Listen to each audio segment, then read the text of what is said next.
আমরা ভগবানের চরণের দাস, অর্থাৎ আমাদের চাকরিটা হলো তার চরণে দাসত্ব করা, অর্থাৎ তার সেবা, তাকে নিয়ে থাকা, তাকে ভালোবাসা, এটাই ছিল আমাদের ডিউটি। কিন্তু আমরা তার দাসত্ব না করে সবাই মায়ার দাসত্ব করছি, সেটা আমরা ভুলে গেছি, আমাদের আসল কাজটা ভুলে গেছি, যার কারণেই আমাদের জীবনে এত কষ্ট পেতে হয়। সেই বিশ্বকবি তিনি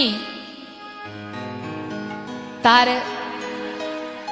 হৃদয় মন্দিরে পরমাত্মাকে পেয়ে তিনি বলেছিলেন, যিনি জেনেছেন তিনি চলে গেছেন, যারা জানেনি তারা এখনো গোলক ধাঁধায় ঘুরছে।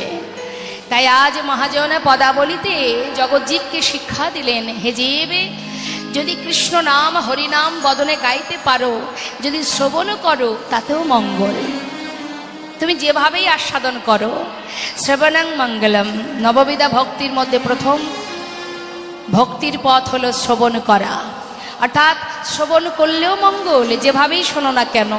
পদাবলিতে বৈষ্ণব মহাজন বললেন, হেলায় বা শ্রদ্ধায় যেবা নাম লয়, ক্রমে ক্রমে কৃষ্ণ ভক্তির হয় উপচয়। কেউ যদি অবহেলা করেও কৃষ্ণ নাম বলে বাবা, তাতেও কৃষ্ণ সেই এই যে নাম মুখে যদি বলতে থাকে, হেলা করে হোক শ্রদ্ধা করে হোক, নামের যে ক্রিয়া সে কিন্তু দেখা দেবে। কৃষ্ণ গালি দিতে যদি কেউ করে কৃষ্ণ নাম উচ্চারণ, অনেকে দেখবেন সাধুগুরু বৈষ্ণবকে দেখলে গালি দেয়, অর্থাৎ কেমন ভাবে দেয়, সাধুগুরুকে দেখলে ব্যঙ্গ করে ঠাট্টা করে বলে হরে কৃষ্ণ। দেখা গেল সে একজন নাস্তিক ব্যক্তি, সে ভগবানকে ভালোবাসে না। কিন্তু দেখবেন যারা ভগবানকে ভালোবাসে না, তাদের সামনে যদি কোনো বৈষ্ণব কোনো সাধু দাঁড়ায়, তাকে ঠাট্টা করার জন্য বলে বসে জয় নিতাই হরে কৃষ্ণ। এখন সাধু তখন কি বলে, যাক বাবা বলেছিস তো বল, এইভাবে বলতে থাক, যেভাবেই বলুক না কেন। বললেন কৃষ্ণ গালি দিতে যদি কেউ করে কৃষ্ণ নাম উচ্চারণ, সেই সে নাম হয় তার মুক্তিরও কারণ। নিতাই গৌর হরিবল হরিবল। আপনি অজান্তে যদি বিষ খান, বিষের যে ক্রিয়া সেটা কি আপনার দেখা দেবে না? দেবে নিশ্চয়ই। আপনি না জেনে যদি কারেন্টে হাত দেন, কারেন্ট ছেড়ে দেবে আপনাকে? যাকে দেখতে পাইনি ছেড়ে দাও। অর্থাৎ অনেকে আমরা বলে বসি, যাকে বাবা দেখতে পাইনি, ভুল করে ফেলেছে, এতে কোনো অপরাধ হবে না, ছেড়ে দাও, অনেকে বলে না। কিন্তু জেনে রাখুন, জেনে শুনে কাজ করলে যেমন অপরাধ হবে, আবার না জেনেও যদি আপনি কোনো অন্যায় করেন তাতেও অপরাধ হবে। অর্থাৎ জেনে শুনে যদি ভালো কাজ করেন তাতে যেমন আপনি পুণ্য অর্জন করবেন, আপনার লাভ, আপনি না জেনে করলেও তাতেও আপনার অজান্তেই আপনি পুণ্য অর্জন করছেন। তাই মহাজন বললেন, যেভাবেই নাম করো না কেন আর যেভাবেই শ্রবণ করো না কেন, তাতেই মঙ্গল। আসুন, আমরা এত সময় গৌর কথা শুনছিলাম, এবার আমরা সবাই গৌর হরির সাথে তার পার্ষদগণের চরণে প্রণাম জানিয়ে, আর যে মহাজন এই পদাবলী লিখেছেন তিনি হলেন বাংলাদেশে যার নিবাস, যিনি সর্বপ্রথম এই কীর্তন করেছিলেন, যিনি হলেন, আসুন তার নামটা শুনি, কি বলছি। শ্রী গৌরাঙ্গের ভক্তগণে নিত্য সিদ্ধ করি মনে, সবাই মিলে বলবো আমরা হরি বল। সিদ্ধ করি মনে সে যায় ব্রজেন্দ্র সুত পাশে রে,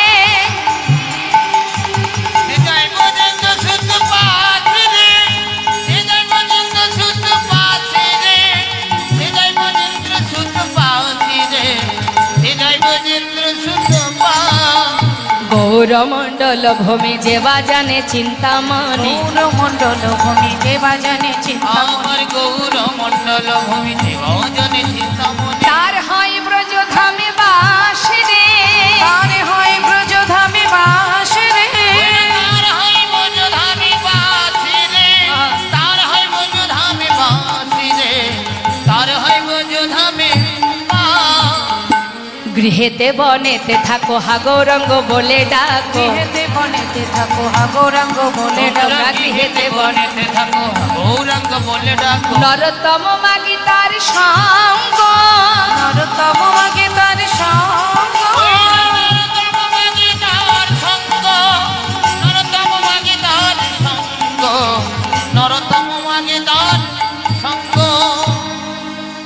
এই যে নরোত্তম দাস ঠাকুর মহাশয়, ইনি সর্বপ্রথমে কীর্তন করেছিলেন। কীর্তনের সর্বপ্রথম সৃষ্টি হলো বাংলাদেশে, পদ্মা নদীর ধারে খেতুরি ধামে দোল পূর্ণিমা রাত্রে তিনি প্রথমে কীর্তন করেছিলেন।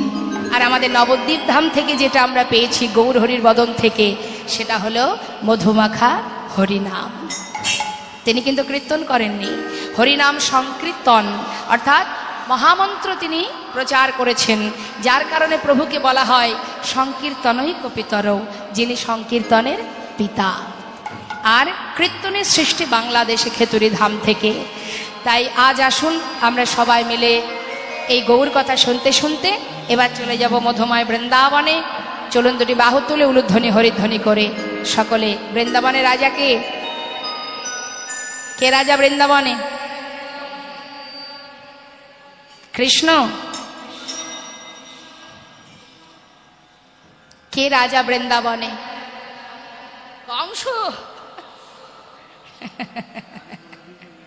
জয় রাধেশ্যাম। আচ্ছা, সকলের মুখে একটা কথা আছে। কি কথা? বৃন্দাবনে সকলের মুখে একটাই কথা। কির কথা? আহা, রাধে রাধে। আর আমাদের নবদ্বীপ ধামে জয় নিতাই বা হরে কৃষ্ণ।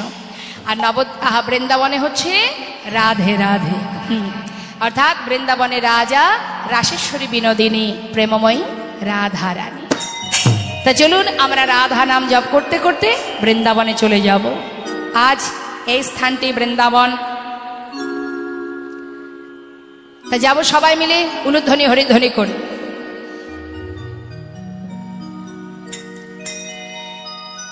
বৃন্দাবন ধাম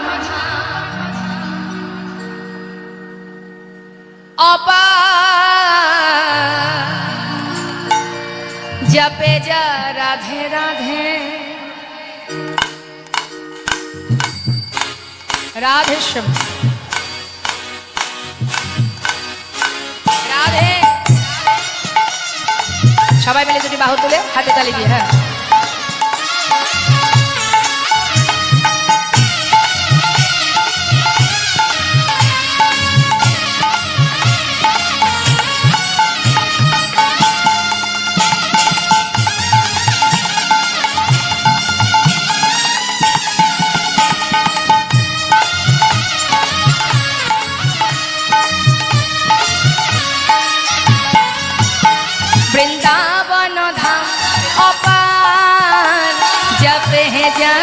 राधे राधे वृंदावन धाम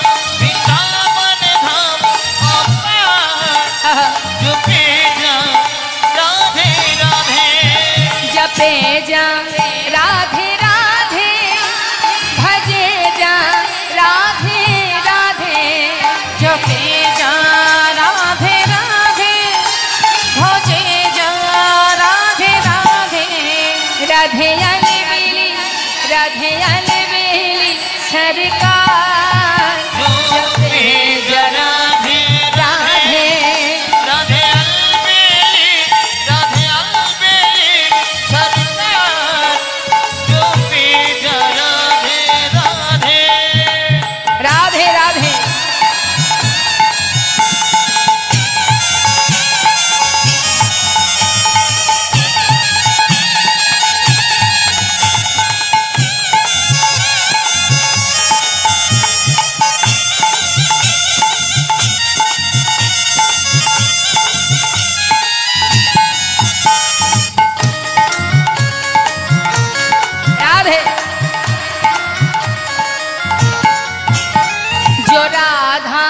राधा गावे वो प्रेम पदार्थ पावे, जो राधा राधा गावे जो प्रेम पदार्थ पावे। কথাটা কি বললেন না? যেজন রাধা নাম গাইতে পারবে সে অনায়াসে গোবিন্দের প্রেমকে লাভ করতে পারবে। তার মানে রাধা হলেন আশ্রয় তত্ত্ব, গোবিন্দ হলেন বিষয়। অর্থাৎ ঠিকঠাক যদি আপনি আশ্রয় করেন অতি সহজেই বিষয় পাবেন, বিষয়ের জন্য কষ্ট করা লাগবে না। ঠিক যেমন বাজারে গিয়ে যদি আমরা একটা কলগেট কিনি, দোকানে গিয়ে বলে একটা কলগেট দিন তো, বাড়ি এসে যখন প্যাকেটটা খুলি কলগেটের সাথে কি থাকে? কি থাকে? কলগেটের প্যাকেটে কি থাকে? একটা ব্রাশ থাকে না? ব্রাশ তো আপনি চাননি, কলগেটটা চেয়েছিলেন, তাহলে তার সাথে ব্রাশটা ফ্রি, তাই না? ঠিক তদ্রূপ যদি রাধাকে ঠিকঠাক আপনি ভজন করতে পারেন তাহলে তার সাথে গোবিন্দ ফ্রি। হ্যাঁ, রাধা রাধা গাवे वो प्रेम पदार्थ पावे, जो राधा राधा गावे जो प्रेम पदार्थ पावे, वो को है जाए बेड़ा पार। जो भी राधे राधे वो हो जाए मेरा पार। जो भी राधे राधे।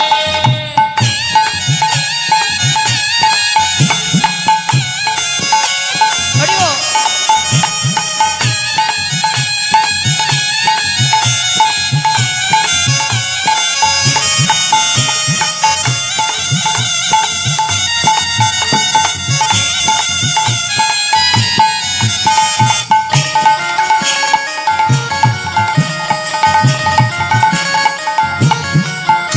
जो राधा नाम न हो तो रसराज बेचार रत, जो राधा नाम न हो तो रसराज विचार रत, नहीं हो तो कृष्ण अवतार। जो भी राधे राधे नहीं हो तो कृष्ण अवतार। जो भी राधे राधे। वृंदावन धाम अपार, जपे जा राधे राधे। हरि बोल नाय गौर हरि बोल जा राधे राधे। भजे जा राधे राधे। बोलिए राधा रानी की, वृंदावन धाम की, बांके बिहारी लाल की। রাধে রাধেশ্বম রাধেশ্বম। এলাম কোথায়? বৃন্দাবনে। এই বৃন্দাবনে ভগবান কৃষ্ণ প্রতিনিয়ত সখাগণকে সঙ্গে করে নিয়ে খেলা করেন। এটা তো তার লীলা, তাই না মা? এটা হচ্ছে তার লীলা, খেলাটা হচ্ছে তার লীলা। কিন্তু গোলকধামে যিনি বসে আছেন, যিনি সেখানে বসে খেলা করছেন, যে খেলার কথা বর্ণনা করেছিলেন কাজী নজরুল ইসলাম, খেলিছ এ বিশ্বলয় বিরাট ও শিশু আনমানে। তা সেই ভগবান কৃষ্ণ আজ বনমাঝে সখাগণকে সাথে করে নিয়ে আজ অপরূপ খেলায় সকলে মত্ত হয়ে আছে। আমরা তো খেলা করেছি ছোটবেলা, তাই না? কি খেলেছি? মায়েরা কি খেলা করেছেন ছোটবেলা? কিতকিত খেলা, লুকোচুরি, খেলনা বাটি। আচ্ছা, এখন কি আর বাচ্চারা খেলে? ওরা জানেই না, এখন জানেই না যে এই খেলাগুলো কেমন, ওর মধ্যে কত আনন্দ, কত সুখ, কত তৃপ্তি। ওরা জানেই না খেলাটা কেমন। তা স্বয়ং ভগবান তিনিও খেলছেন, সখাগণকে নিয়ে খেলছেন। কিভাবে খেলছেন? সখাকে বলছে, এই ভাই, আজকের যে খেলাটা না, দেখুন মা, ভগবান যেটাই করেন তার পিছনে কারণ থাকে। তিনি কিন্তু কারণ ছাড়া কিছু করেন না, সব কিছুর পিছনে কারণ আছে। তা কারণটা কেমন দেখুন। আজকে তার অপরূপ একটি বাসনা জেগেছে মনে। সে বাসনাটা কি? ভক্তের চরণ সেবা করবে। হরি বল। তা এই যে তার বাসনা চরণ সেবা, আমরা জানি যে ভক্ত ভগবানের চরণ সেবা করে, কিন্তু আজ একটু উল্টো। তিনিও, তারও বাসনা হয় যে আমি ভক্ত চরণ সেবা করব। তাই আজকের এই সুন্দর খেলাটা খেলছে। এখন তিনি তো জানেন তার মনে কি বাসনা। এই সখা, আজকের যে খেলাটা হবে, এটা হলো, এই খেলাটার নাম কখনো খেলিসনি, পাতা পাতা খেলা। খেলেছিস? খেলিসনি? তাহলে শোন, আমরা যতগুলি শাখা আছি ততগুলো পাতা তুলবি। এর মধ্যে একটা পাতা ছিদ্র করা হবে। ছিদ্র পাতাটা যার ভাগ্যে পড়বে, সে কাঁধে করে সকলকে একে একে বংশীবট থেকে কেশিঘাট, কেশিঘাট থেকে বংশীবট নিয়ে যেতে হবে, নিয়ে আসতে হবে। সখারা বলছে, বেশ, খুব মজার খেলা, দাঁড়া ভাই। তাড়াতাড়ি করে পত্র তুলে এনে কানার হাতে দিয়েছে। যেই না কানার হাতে দিয়েছে, কানাই একটা পত্র ছিদ্র করেছে। কার জন্য সেটা মা? নিজের জন্য। হরি বল। ছিদ্র করে পর পর সাজিয়ে একে একে সবার কাছে দিচ্ছে। এই না ধর, এই নিয়েছিস? হ্যাঁ, এ দেখি দেখা। তোর ভালো পাতা পড়েছে? এই তোর, এই তোদের সবারই ভালো পাতা পড়েছে। তাহলে ছিদ্র পাতাটা কার ভাগ্যে পড়লো? হ্যাঁ,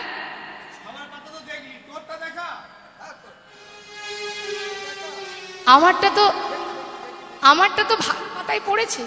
আরে ভালোই পড়েছে তো।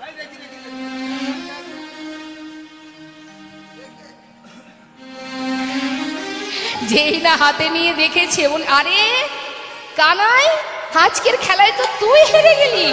বাবা, কানাই চোর। এই শোন, ওই তো কানাই ছিদ্র প্রতিদিন আমরা হেরে যাই আর তুই আমাদের কাঁধে উঠিস। আজ যখন তুই হেরেছিস, আজ আমরা কিন্তু তোর কাঁধে উঠবো।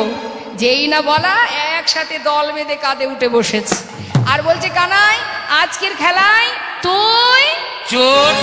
চোর চোর? আমি চোর? আরে আমাকে চোর বললি কেন? আরে চোর বলবো না।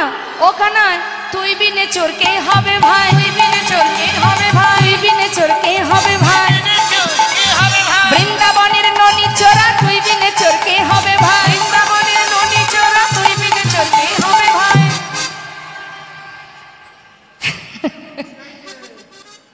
ঠিক, মাখন চোর, ননি চোর, বস্ত্র চোর একটা অর্ধেক চুরি করে। হ্যাঁ, তুই তো পাকা চোর কানাই। যেই না বলেছে, কানাই বলছে, হ্যাঁ রে, এই আমি চোর। ঘরে ঘরে ননি চুরি করে আমি যে এত কষ্ট করে চুরি করে আনি, আমি কি একা খাই? তোদের তো দিয়ে খাই। আরে চুরি তুই করিস তাই আমরা খাই, আমরা চুরি করি না, চুরি তুই। ওই যে একটা কথা আছে না, যাদের জন্য করি চুরি তারাই বলে চোর। হ্যাঁ, কাঁধে উঠবি, কাঁধে ওঠ। চোর বলার কি আছে? বলছে, দেখ কানাই, তুই চোর, আজকে আমরা তোর কাঁধে উঠবো। ঠিক আছে, তা হোক। তাহলে এক কাজ কর, একে একে উঠবি। তবে কে আগে উঠবে? আয় সুদামা, তুই এসে আগে আমার কাঁধে ওঠ। সুদামাকে কাঁধে তুলে নিল মা। কিভাবে বসেছে দেখুন, এক কাঁধে। হরি বল। সামনে একটা চরণ, পিছনে একটা চরণ। এবার চুলগুলো মুঠো করে ধরেছে, পথে যেতে যেতে যদি পড়ে যায়, তাই মুঠো করে ধরেছে। কানাই সাবধানে যাবি কিন্তু, না হলে পড়ে যাব। যেই না বলেছে পড়ে যাব, সঙ্গে সঙ্গে গোবিন্দ চিন্তা করছে, সুদামারে, আজ তো আমার বাসনা আমি যুগল চরণ সেবা করব, কিন্তু তোর একটা চরণ পিছনে, সেটা যদি সামনে না পায় কি করে সেবা হবে? যেই বলেছে ধীরে ধীরে যাবি, সুযোগ পেয়ে বলছে, এক কাজ কর, ওই চরণটা আমার সামনে দিয়ে দেখি, একেবারে চেপে ধরে যদি দৌড়ায় আর তুই পড়বি না। সখা সখ্য প্রেম, সঙ্গে সঙ্গে চরণটা সামনে দিয়েছে। চরণ দুটো বুকের মধ্যে চেপে ধরেছেন ভগবান। আহা, চেপে ধরে যাচ্ছে। যখন পথে যাচ্ছে, নয়নের জলে চরণ ধৌত করছে। মহাজন বললেন, দেখো আজ সুদামারে লইয়া কৃষ্ণ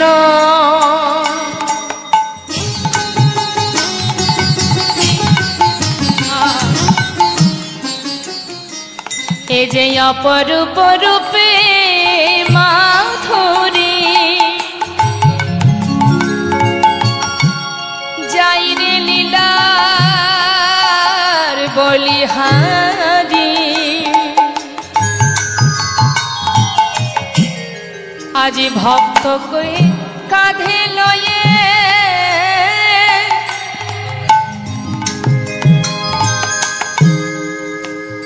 আজি চরণ দুটি হৃদয়ে ধরে, আজি মনোবাসনা পূরণ করে।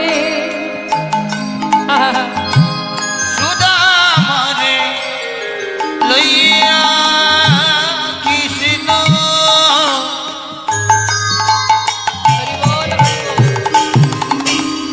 করিলা কামনা, একটা পক্ষ অম্র বৃক্ষ তলে দেখো আসিয়া আসিয়া দাঁড়ালো কানাই অক্ষয়ঙ্গ বৃক্ষ তলে দেখো আসিয়া দাঁড়ালো আজ মন্দ মন্দ সেবা করে আজ মন্দ মন্দ চরণ সেবা করে আজ নয়নে জলে চরণ ধোয়ায় দিয়ে দেখো মন্দ মন্দ সেবা করে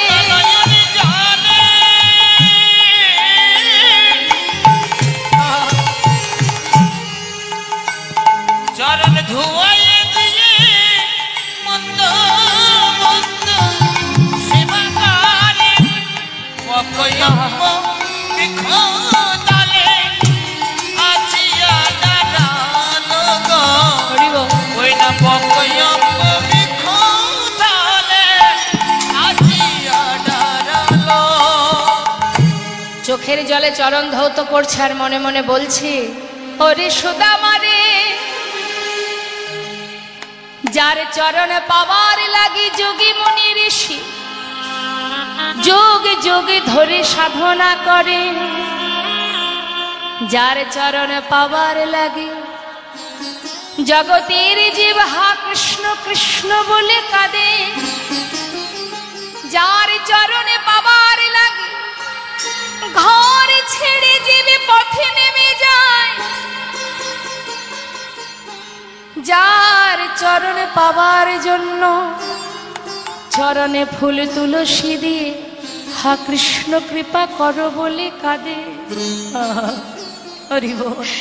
আজ সেই কৃষ্ণ আজ তোর চরণ বুকে না পেলে কোনোদিন বুঝতে পারতো না চরণ সেবায় কি আনন্দ কি সুখ।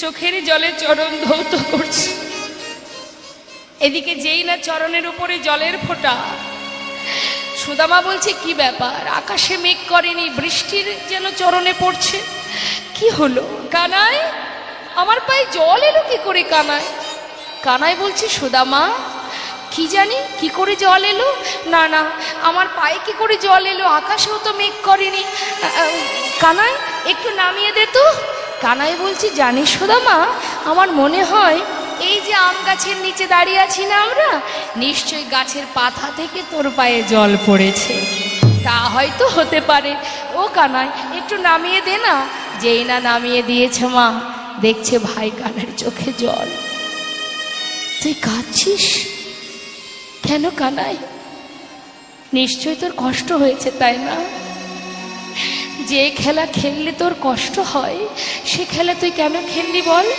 তুই কি জানিস না আমরা যে প্রাণের থেকে বেশি তোকে ভালোবাসি জীবনে যত দুঃখ কষ্টই আসুক আমাদের কাছে তাতে কোনো কষ্ট নেই কিন্তু জানি না তোর কিছু হলে আমরা সইতে পারি না কানাই এই খেলা আর খেলবো না চল আমরা ফিরে যাই ভগবানকে সঙ্গে করে নিয়ে সুদামা পুনরায় ফিরে এলো সখাগণের কাছে মনের আনন্দে খেলতে খেলতে তাদের দিন যায় প্রতিনিয়ত এত আনন্দ মহানন্দ বৃন্দাবনে হঠাৎ দুঃখের ছায়া ঢেকে দিল বৃন্দাবনকে কে এলো মথুরা থেকে কংস অক্রূরকে দিয়ে রথ পাঠিয়ে দিল কানাই বলায় দুইজনকে ধরে আনার জন্য কেন প্রাণে বধ করবে তাকে কিন্তু অক্রূর এমনই একজন ছিলেন যিনি মথুরার কথা বৃন্দাবনে বলতেন না আবার বৃন্দাবনের কোনো কথা মথুরায় বলতেন না তাই অক্রূর কি করলো রথ নিয়ে গেল কানাই বলায় দুই ভাইকে নিয়ে যখন মথুরায় এলো বাবা গোটা বৃন্দাবন হাহাকার পড়ে গেল যে যেমন করে ভালোবাসে পাগলের ন্যায় সকলে পথে পথে ঘুরে ধুলায় গড়াগড়ি দেয় সখাগণ বনে যায় না গাভীগণ তৃণ সেবা করে না সকলের চোখে জল বনের পশু হলে কি হবে তারাও গোবিন্দকে বড় ভালোবাসে শুধু তাদের মুখে একটাই কথা, আমরা তো বৃন্দাবনে জন্ম পেয়েছি কানাই, এমনকি তোমার সঙ্গ পেয়েছি, পশুকুলে জন্ম পেলেও আমরা ধন্য। কিন্তু মাগো, যখনই কিনা মথুরায় চলে এলো, সকলে পাগলের ন্যায় বৃন্দাবনে ঘুরছে, সুদামার অবস্থা কি? সুদামা কানাই কানাই বলে ক্ষণে চৈতন্য ক্ষণে অচৈতন্য হয়ে যায়। সুদামা প্রাণের থেকে বেশি ভালোবাসে কানাইকে।